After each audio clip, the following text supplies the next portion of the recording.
Almost 4 years ago now, I did a podcast episode about LIV Golf, the Saudi-backed upstart professional golf tour designed to compete against the PGA. And now it looks like LIV, as they say in golf, missed the cut. Can I explain what happened? Well, I'll take a swing at it. I'm Larry Fedoruk, and this is Later That Same Life.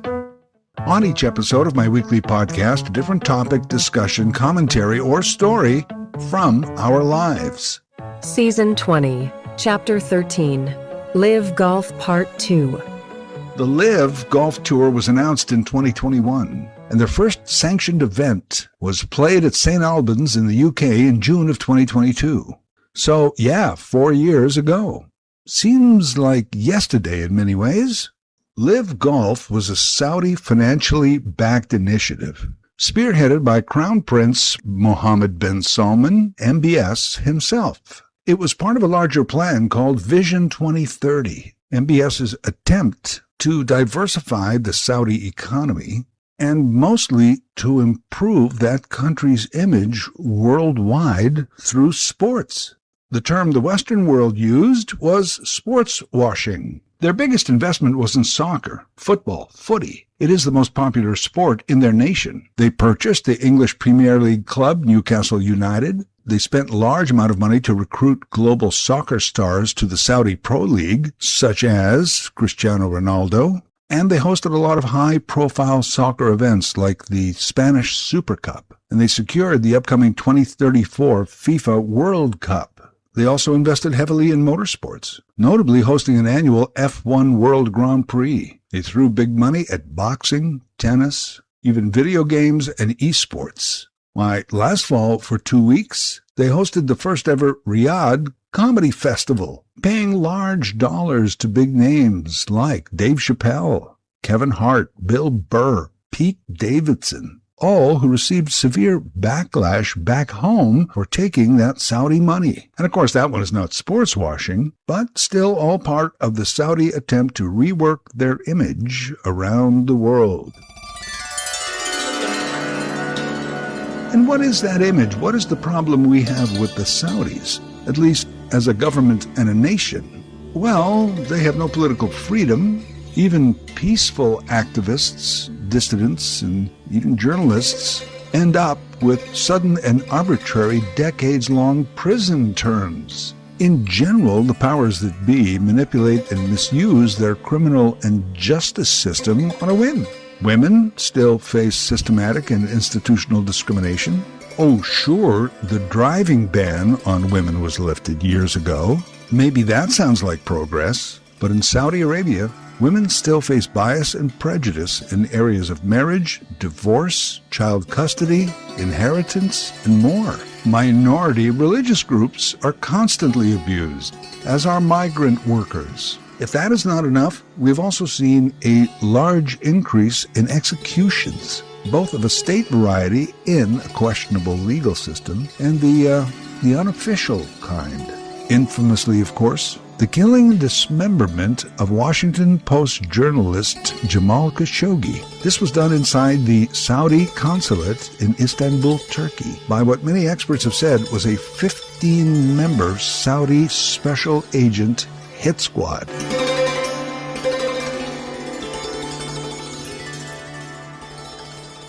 Khashoggi, at the time, this was 2018, was a Saudi citizen living in self-imposed exile in the United States. He had a green card, i.e., official permanent resident status. He was a known critic of his homeland, global opinion contributor at the Washington Post, and their go-to Saudi and Middle East affairs expert. Khashoggi had traveled to Istanbul to marry his Turkish fiancée, but as required by Turkish law, he had to have official Saudi divorce papers before his ceremony could take place. As we now know, he went to get those papers and never left the consulate alive, and his remains have never been found. Many agree that his assassination and dismemberment, which is just an added bit of cruelty, came down from the big boss himself, the Crown Prince, MBS. And it happened in 2018, right around the same time the driving ban for women in Saudi Arabia was lifted. Excuse me, did you just kill and dismember a journalist because he exercised his freedom of speech? Ah, kill, schmill. Hey, look, women are driving. Everything is good here. There was a mix of government reactions around the world to this. Official condemnations, diplomatic sanctions, travel bans, promised state-run inquiries, all adding up to nothing. They got away with murder. Because they're the Saudis. They have oil, they have money. And as much as we may be trying to wean ourselves off of either of those, it's not going to happen soon. And at that time, circa 2018, we were still well within what's known as the petrodollar recycling system, the foundations of which were adopted by the Saudis in the U.S. in 1946, again in 1951, with a formalized agreement in 1974. The petrodollar recycling system. Here's how it works. It's a pretty slick deal. The U.S. will buy all this much-needed oil from the Saudis for billions and billions of American dollars, with the proviso that if Saudis sell oil to anybody else, they must always deal in American dollars. In turn for being the loyal customer, Saudis, you will take many of those billions and invest them in U.S. Treasury bonds. U.S. Treasury bonds actually fund the U.S. government. And as a thank you for that, Americans say, we promise you military security. And also, we will set up American military bases in your country. Not only will that help protect you, but it's very strategic for us should we ever need to be involved in anything in the Middle East. Deal? Deal. Petrodollar recycling system is what it's called, and it ran for over 50 years. Noteworthy that this agreement was actually allowed to expire in June of 2024. On a side note, many say that the expiration weakens the U.S.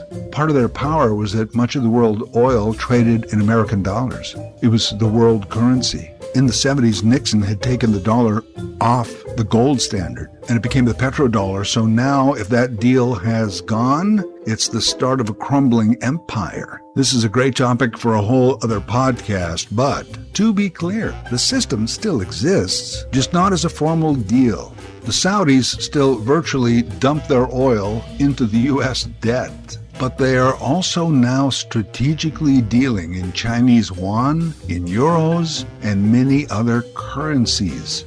The Saudi kingdom, for all their wealth, now even borrows. And why? Because they're funding this massive initiative known as Vision 2030. Not that we're going to be off oil anytime soon, but MBS's vision is that his country is kind of a one-trick pony and therefore should start to expand and diversify their economy if they want to survive well into the future.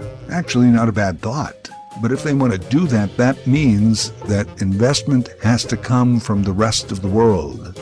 The rest of the world has to be amenable to doing business with the Saudis, including inside their kingdom. That's Vision 2030. And that brings us back to the culture washing and the sports washing.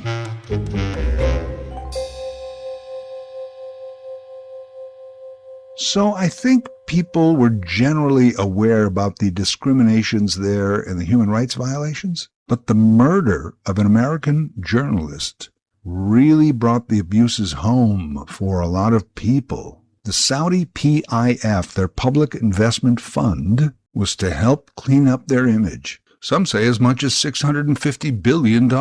That's billion with a B. Considering what they'd done, it was a tough job. And they had just over $5 billion to pour into LIV Golf alone.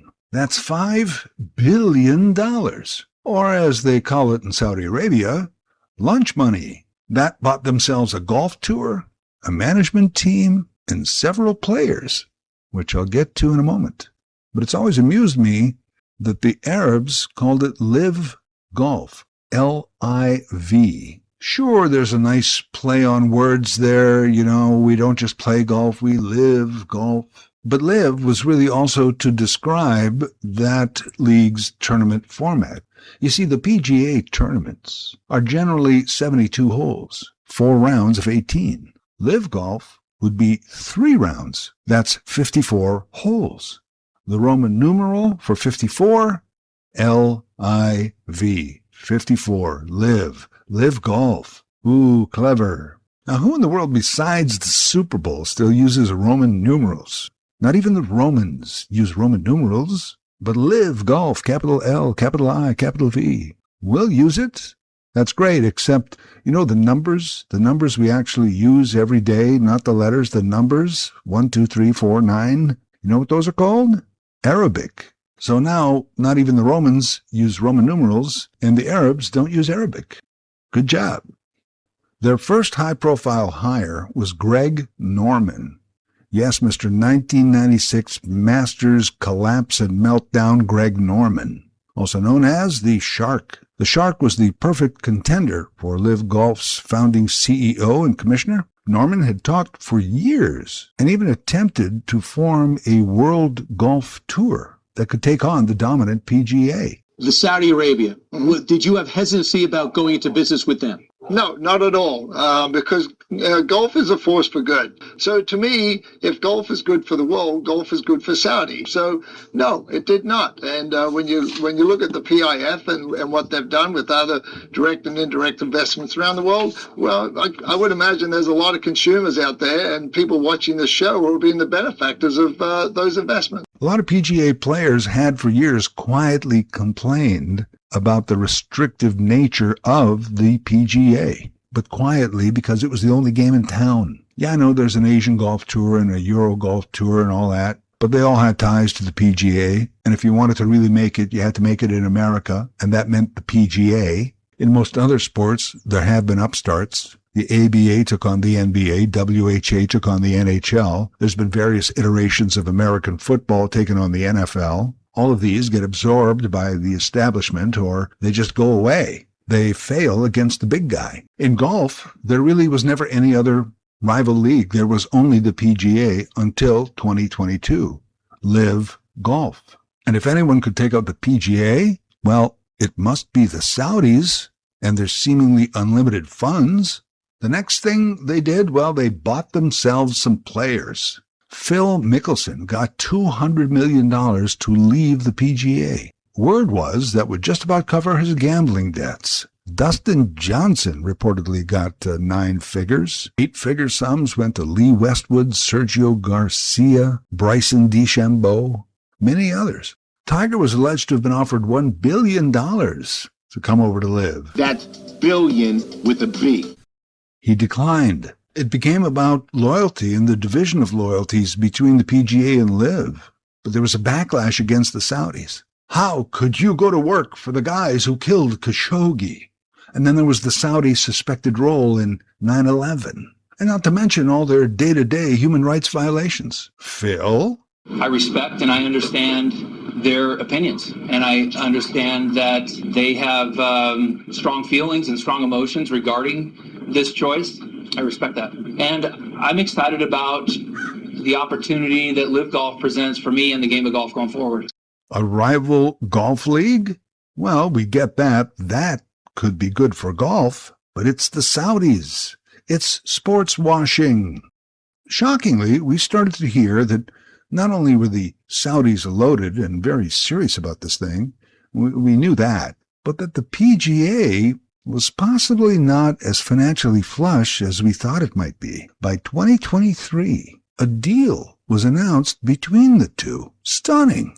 It'll be a work-together amalgamation of the PGA and LIV. Name to be determined. We'll all work together for the good of the game. And what happened to that deal? Well, we don't know for sure exactly, but it was never signed. Apparently a bunch of financiers, the good old boys, proud Americans, stepped up with some cash to prop up the PGA. They used their powers to kibosh a lot of TV deals that LIV Golf could get.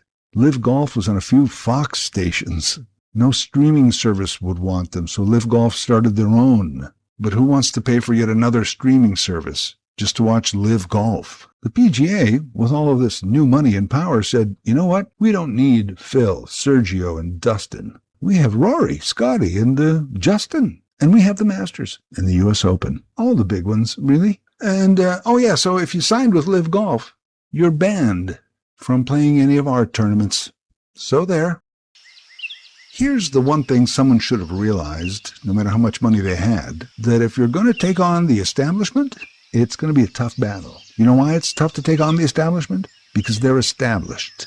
It took them a long time to get established. And they really like being the establishment. So anyone who comes along and tries to establish themselves, thereby possibly unestablishing you, well, they're in for a fight.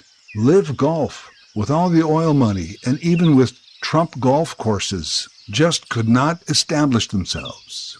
And now, and the reason I'm talking about it again, the Saudis have announced, we're done. We are pulling the funding from LIV Golf.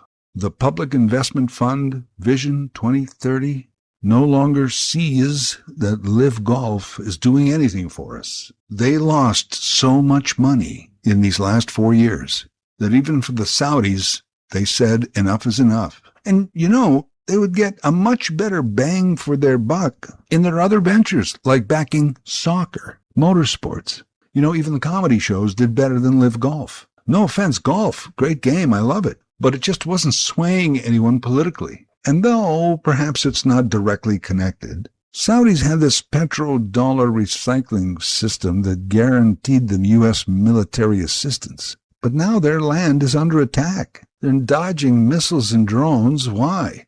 Because the U.S. decided to get involved in Iran. Even MBS must be thinking, why was I trying to impress Americans by spending money on American golfers, on American golf courses, playing American golf? Screw that. Being friends with the United States just doesn't have the benefits that it used to. The funding will be gone at the end of this season.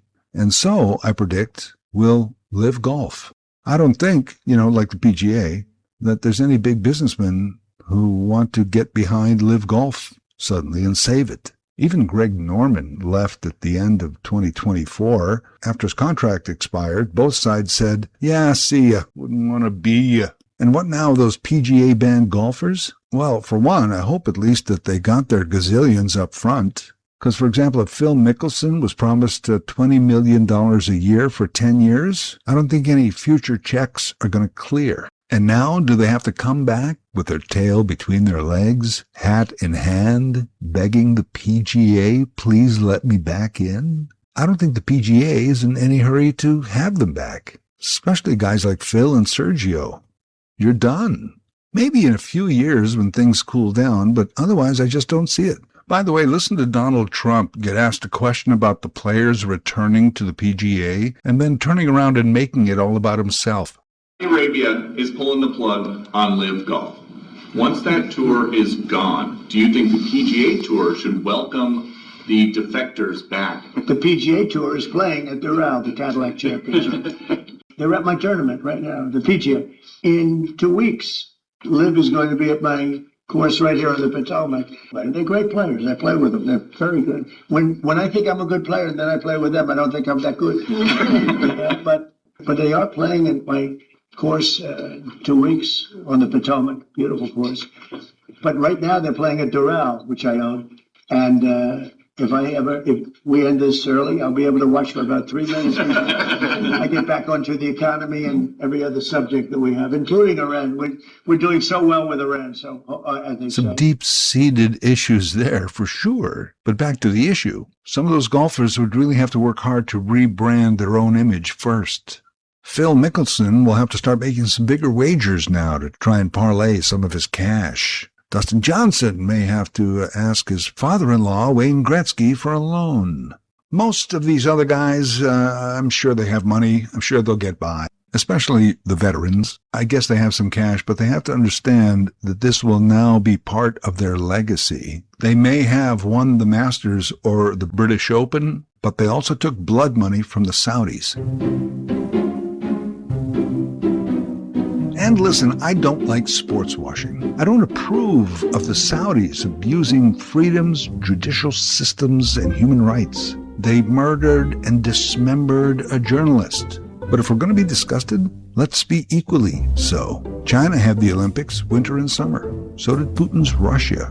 Sports washing? Name a country that hasn't wrapped itself in their flag and then gone on to commit crimes against humanity. There's hardly a one, and the United States is not even close to being that one. Be mad at China, be mad at the Saudis, okay, but every country promotes their arts, culture, and sports as an example of being a great place to work and live. And then they go into the back room, and there's a lot of illegal activity. I'm saying, if anything, let's just be equally and consistently appalled. Later That Same Life is written, voiced, and produced by Larry Fedoruk. Larry Fedoruk 37 at gmail.com. Subscribe to Larry's YouTube channel. Get automatic notifications with each new episode.